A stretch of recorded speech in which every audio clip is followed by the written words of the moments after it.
ಮುಖ್ಯಮಂತ್ರಿ ವಿಚಾರ ಮುಗ್ದೋಗಿರೋ ಕಥೆ ಅಂತ ಮೈಸೂರಿನ ಚಾಮುಂಡಿ ಬೆಟ್ಟದಲ್ಲಿ ಸಚಿವೆ ಲಕ್ಷ್ಮೀ ಹೆಬ್ಬಾಳ್ಕರ್ ಹೇಳಿಕೆಯನ್ನ ಕೊಟ್ಟಿದ್ದಾರೆ. ಮುಗ್ದೋಗಿರೋ ಕಥೆ ಬಗ್ಗೆ ನಾವು ಯಾರು ಮಾತನಾಡಬಾರದು. ಮುಖ್ಯಮಂತ್ರಿ ವಿಚಾರ ಮುಗಿದ ಕಥೆ. ಮೈಸೂರಿನ ಚಾಮುಂಡಿ ಬೆಟ್ಟದಲ್ಲಿ ಸಚಿವೆ ಲಕ್ಷ್ಮೀ ಹೆಬ್ಬಾಳ್ಕರ್ ಹೇಳಿಕೆ.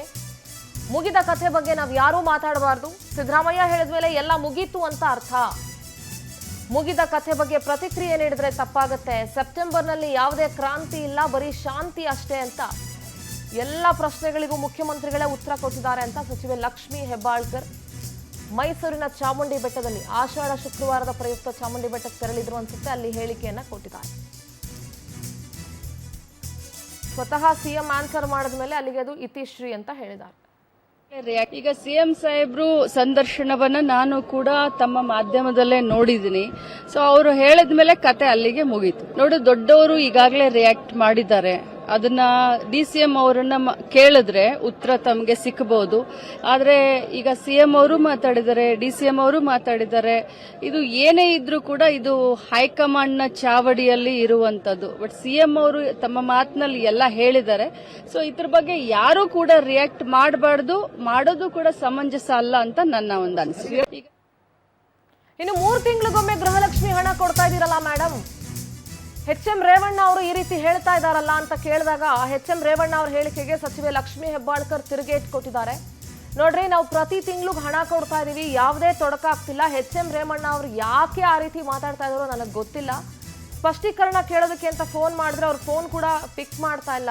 ನಾವು ಜನರಿಗೆ ಮಾತು ಕೊಟ್ಟಂತೆ ಹಣ ಹಾಕ್ತಿದೀವಿ ಅಂತ ಮೈಸೂರಿನಲ್ಲಿ ಸಚಿವೆ ಲಕ್ಷ್ಮೀ ಹೆಬ್ಬಾಳ್ಕರ್ ಹೇಳಿಕೆ ಕೊಟ್ಟಿದ್ದಾರೆ.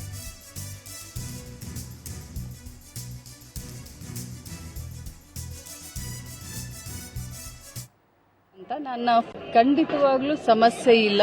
ಪ್ರತಿ ತಿಂಗಳು ಸರ್ಕಾರದಿಂದ ಗೃಹಲಕ್ಷ್ಮಿ ಹಣವನ್ನ ನಾವು ಪ್ರತಿ ತಿಂಗಳು ಆದಷ್ಟು ಸಂದಾಯ ಮಾಡಲಿಕ್ಕೆ ನಾವು ಪ್ರಯತ್ನ ಮಾಡ್ತಾ ಇದ್ದೀವಿ. ಪ್ರಯತ್ನ ಅಂತಂದ್ರೆ ಅದು ತಪ್ಪಾಗುತ್ತೆ. ಪ್ರತಿ ತಿಂಗಳು ನಾವೇನು ಮಹಾಜನತೆ ವಾಗ್ದಾನ ಮಾಡಿದ್ವಿ, ಪ್ರತಿ ತಿಂಗಳು ಕೊಡೋದಕ್ಕೆ ನಾವು ಸನ್ನದ್ಧವಾಗಿದ್ದೀವಿ. ಏನು ಪ್ರಾಬ್ಲಮ್ ಇಲ್ಲ. ಅದು ಅವ್ರ ಜೊತೆ ನಾನು ಮಾತಾಡ್ತೀನಿ. ಅವರು ಹೇಳಿದ್ದಾರೆ, ಮಾಧ್ಯಮದ ಒಬ್ರು ಸಹೋದರರು ನನಗೆ ಬರಬೇಕಾದ್ರೆ ಫೋನ್ ಮಾಡಿ ಕೇಳಿದ್ರೆ ಈ ರೀತಿ ಹೇಳಿದ್ದಾರೆ ಅಂತ. ನನ್ನ ಫೋನ್ ಕರೆ ಮಾಡಿದೆ, ಅವ್ರು ನನ್ನ ಸಂಪರ್ಕಕ್ಕೆ ಸಿಕ್ಲಿಲ್ಲ. ಯಾವುದೇ ರೀತಿಯಾದಂಥ ತೊಂದರೆ ಇಲ್ಲ, ತಾಂತ್ರಿಕ ದೋಷ ಕೂಡ ಯಾವುದೂ ಇಲ್ಲ, ಎಲ್ಲ ಸರಿ ಮಾಡಿದ್ದೀವಿ.